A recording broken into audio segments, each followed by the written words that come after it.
Este viernes 13 de diciembre, en tapa a tapa, iniciamos la lectura del profeta Abdías.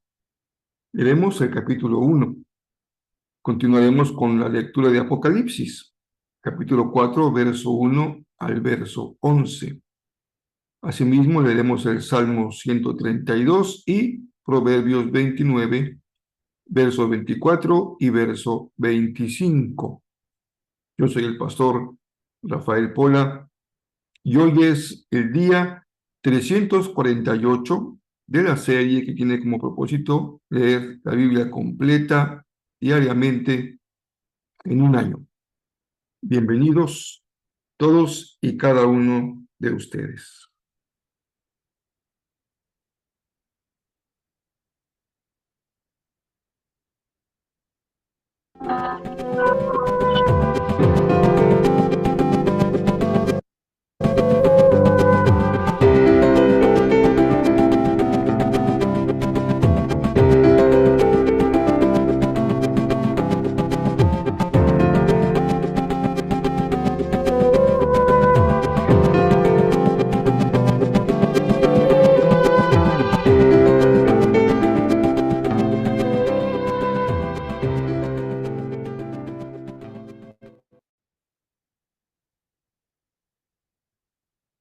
Como cada día que empezamos un libro nuevo, hoy no es la excepción, y dado que iniciamos la lectura del profeta Abdías, vamos entonces a el resumen que encontramos siempre como un recurso didáctico en las redes sociales. Hoy estamos entonces compartiendo el resumen del profeta Abdías.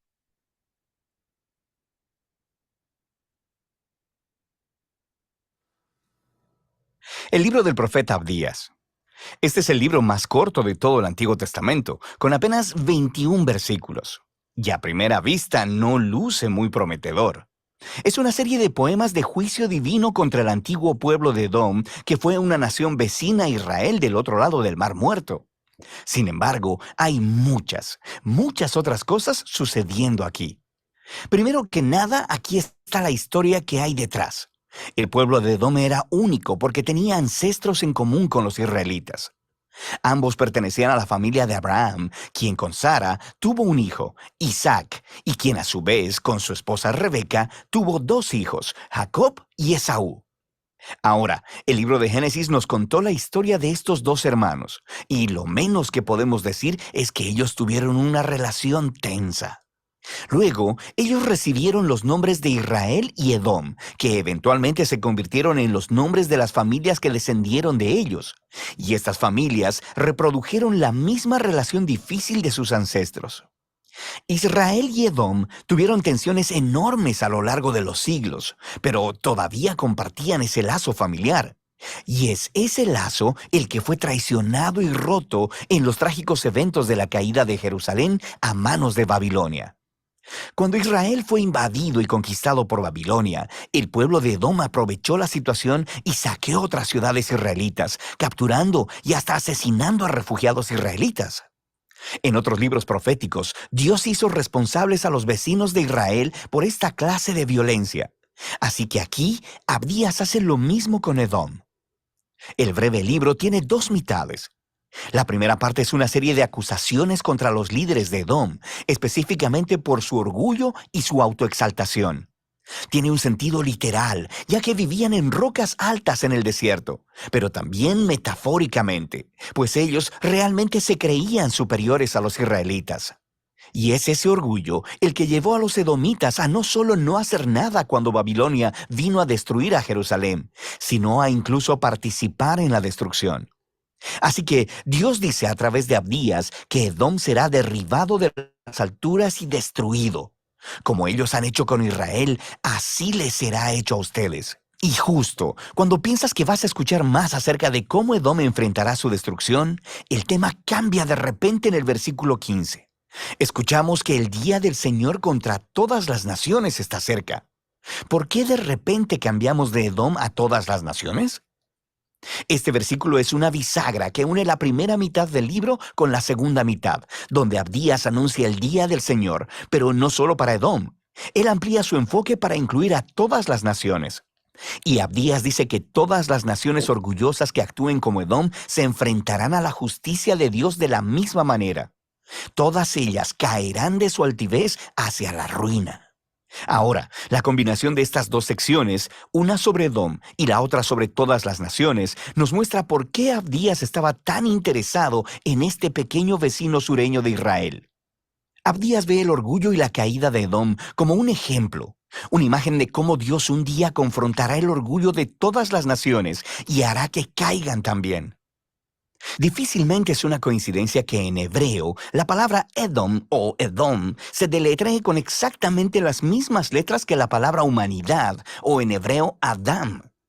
En Abdías, el ascenso y descenso de Edom es una parábola de cómo la justicia de Dios un día se opondrá al orgullo y la violencia entre todas las naciones en el día del Señor. Pero como en todos los profetas, el juicio de Dios nunca es la última palabra. Recuerda específicamente la conclusión de los dos libros que están justo antes de Abdías, Joel y Amós. Joel había dibujado una imagen de lo que sucedería después del día del Señor contra todas las naciones.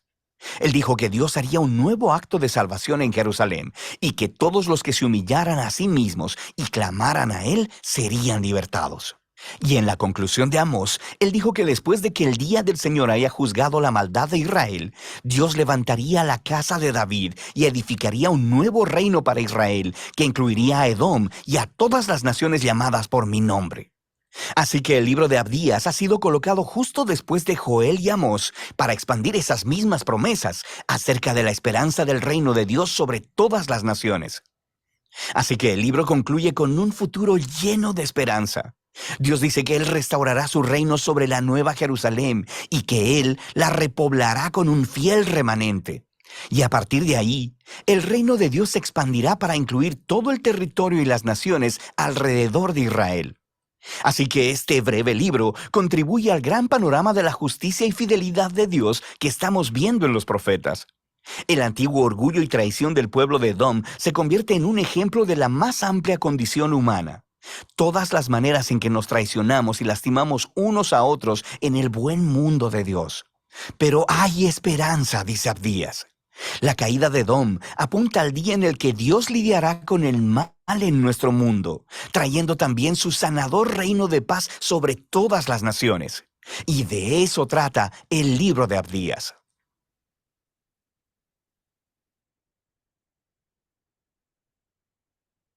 Sin duda que la lectura de este libro nos conduce a detectar un tema que cruza toda la Biblia y que supera las diferencias culturales, históricas, incluso religiosas.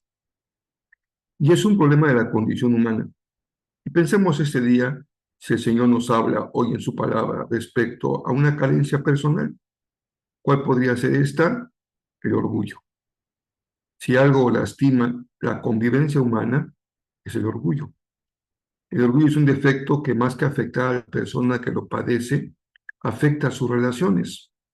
Porque si alguien es orgulloso, ¿qué daño le causa a sí mismo el cerrarse a los demás, el no tener posibilidades de tener acercamientos, comunicación, solidaridad, empatía con los demás? Alguien orgulloso es aquel que se dice se paga a sí mismo, ¿no? Está completo, no necesita nada más, piensa que a nadie necesita, pero es una falsa concepción. Por eso el Señor lo considera, lo ve como un pecado, el pecado del orgullo, que llevado al extremo es aquel que se considera como un Dios para sí mismo y para los demás. Todo el mundo debe rendirle pleitesía, estar a su alrededor, hacer su voluntad, y eso lastima un matrimonio, sin duda, lastima a una familia, lastima una comunidad de fe, cualquier relación que tengamos con otros se ve afectada por el orgullo. Por ello, una de las características del carácter de Jesús era su humildad. Frente al orgullo, la humildad. Ahora vamos a Apocalipsis capítulo 4. Empieza este capítulo en una nueva sección del libro. Ya han terminado el mensaje de las 7 iglesias de Asia y ahora el pasaje dice, el Señor llevó a Juan a darle otra visión acerca de las cosas que, dice el texto, van a suceder. Esto nos pone ya en una dimensión diferente. Ya no es un mensaje para la situación presente de las iglesias, sino cosas que vendrán en el futuro, van a suceder. Lo primero que recibe Juan es una visión celestial. ¿Qué hay en esa visión? Una serie de símbolos que nos llevan a considerar la grandeza de Dios en el cielo. Es como un gran montaje de escena. Imagínense una obra teatral donde se representa la majestad de Dios en su, como, es como decir, como su manifestación más grandiosa de lo que esto puede ser. Un escenario maravilloso. En él está el trono y hay además 24 ancianos, coinciden la mayoría en que son los 12 apóstoles y los 12 hijos de Israel, las 12 tribus de los hijos de Israel. Hay 7 antorchas, hay un mar de vidrio y 4 seres vivientes que tienen forma de león, de buey, uno con cara humana y águila en vuelo. Cada uno está cubierto con sus alas y en sus alas están llenas de ojos. Y repiten una exclamación de adoración día y noche al Señor. Entonces es una escena en donde se adora al Señor y se le reconoce como el creador de todo cuanto existe, especialmente mediante la inclinación de los 24 ancianos. Estas visiones del libro de Apocalipsis han tenido muchas interpretaciones, que son los ojos, que son las alas, los seres vivientes, los 24 ancianos, el mar de vidrio, pero en realidad, más que buscar identificar parte por parte, cosa por cosa, elemento por elemento, la primera lectura es el sentido del texto, y el sentido del texto es conducirnos a la presencia misma de Dios en el lugar de la adoración, donde todo se inclina y hay todo un montaje de una escena en donde el trono sobresale y todo está a su alrededor y en el trono el Señor y reconociendo su grandeza y ser objeto de adoración de todo el pueblo. Así que nos quedamos con esta visión de la adoración y debemos de tener en nuestro corazón también esta lectura de Apocalipsis, más que como una crónica de lo que vendrá, detallada, buscando paso a paso fechas, elementos, lo cual muchos han hecho cayendo en excesos de interpretación llenos de ficción. Aquí nos quedamos con una primera lectura de adoración. El Apocalipsis es un libro que nos muestra la adoración celestial, cómo se adora. Y lo que sobresale en este caso es el reconocimiento de la soberanía de Dios y de Dios como creador. Y todo elemento de adoración que tengamos hoy nosotros es reconociendo la grandeza de Dios, el Dios creador y sustentador de todo cuanto existe, de que es digno de recibir la gloria y la honra siempre y por siempre. Esa es la adoración, rendirle honor a quien lo merece por sobre todas las cosas. Y en el Salmo 132 es un salmo que está construido con el propósito de que el Señor se recuerde de David, el rey que le prometió no descansar hasta darle una casa. Él no la pudo construir, pero hizo todos los preparativos para tenerlo y le tocó a Salomón construirla, pero el Salmo dice, acuérdate de David y de su descendencia. Y el hecho de recordar a David es la promesa de que habría siempre un rey de su linaje en el trono de Israel. Así que esa es la oración del Salmo, que el Señor se acuerde de su promesa y que haya en Israel siempre un rey del linaje de David. Dios de promesas. Nuestro Dios es un Dios de promesas y Él cumple sus promesas. ¿Qué promesa del Señor sustenta tu vida? ¿En cuál estás hoy afirmado? ¿En cuál te sostienes? Aunque venga el temporal, uno está agarrado de su promesa. Aunque vengan las inclemencias, uno está agarrado de su promesa. Aunque se nos mueva la tierra bajo los pies, uno está agarrado de su promesa. La promesa del Señor es un sustento para nuestro corazón. Dice un antiguo himno, todas las promesas del Señor Jesús son apoyo poderoso de mi fe. Todas las promesas del Señor Jesús son apoyo poderoso de mi fe. Y por último, en un ejemplo clarísimo de un proverbio antitético, en donde se oponen dos elementos como claroscuros, me quedo nada más en el verso 25 con una parte de este proverbio antitético. No señalo el elemento negativo, vamos al positivo. Confiar en el Señor significa seguridad. Fíjense cómo se entrelaza la palabra. Si yo tengo en mi corazón una promesa, entonces confío en el Señor y mi confianza en las promesas del Señor me hacen vivir con seguridad, porque Dios en su tiempo cumple con sus promesas.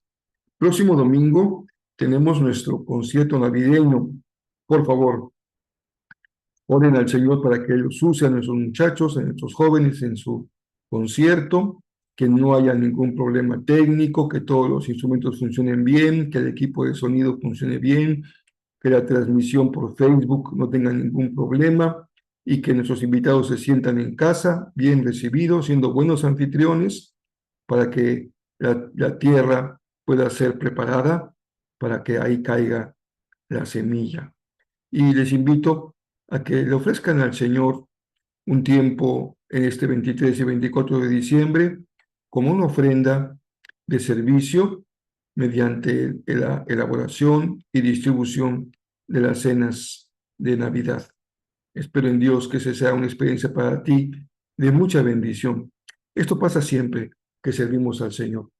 Cuando en aquellos años que pastoreaba yo otra iglesia en la Ciudad de México, teníamos cada año viajes a Chiapas, misioneros en diciembre, siempre íbamos con el anhelo de bendecir. Y se compraban cosas, y algunos años llevamos juguetes, otros años llevamos ropa, otros años llevamos zapatos, en fin, hubo muchos esfuerzos que se hicieron para bendecir, pero siempre era una misma conclusión al final del viaje. Fuimos para bendecir y resultamos bendecidos. Creo que esa será la misma experiencia este año. Iremos a bendecir y al final, sin duda, seremos bendecidos. Mañana ya terminamos la semana segunda semana de diciembre. Que el Señor les dé un espíritu de armonía, de paz, de alabanza, de adoración, para que sea Jesús el motivo de nuestra celebración hoy y cada día. Envío un abrazo muy cariñoso.